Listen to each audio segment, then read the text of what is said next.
তৃণমূল কংগ্রেসের গোষ্ঠী সংঘর্ষে উত্তপ্ত মন্তেশ্বরের কুলুট ও জামনা এলাকায়।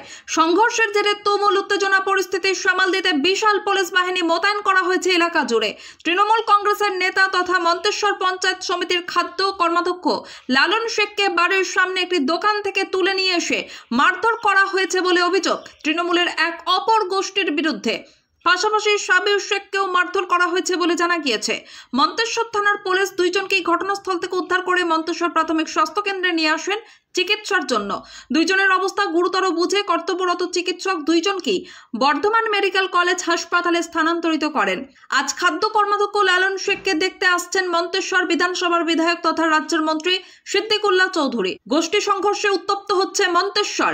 এই সংঘর্ষের জেরে উত্তপ্ত ছড়িয়ে পড়েছে মন্তেশ্বর থানার কুলুট গ্রাম এবং জামনা পঞ্চায়েতের অন্তর্গত ইসোনা গ্রামে। গোটা পরিস্থিতির পরিপ্রেক্ষিতে বিশাল পুলিশ বাহিনী মোতায়েন করা হয়েছে এলাকায়। এই এলাকার শান্তি রাখার জন্য পুলিশের নজরদারিও রয়েছে কঠোরভাবে, এমনটাই জানা গিয়েছে। জামনা অঞ্চলের ইসোনা গ্রামের ঘটনায় ইতিমধ্যেই 3 জনকে গ্রেপ্তার করেছে মন্তেশ্বর থানার পুলিশ। ধৃত ব্যক্তিদের নাম বশির মণ্ডল, কায়েম খান, শাহজাহান খান। সকলেরই বাড়ি জামনা পঞ্চায়েতের ইসোনা গ্রাম এলাকায়। ধৃতদের আজ কালনা মহকুমা আদালতে পেশ করল মন্তেশ্বর থানার পুলিশ। নামতে পারবেন না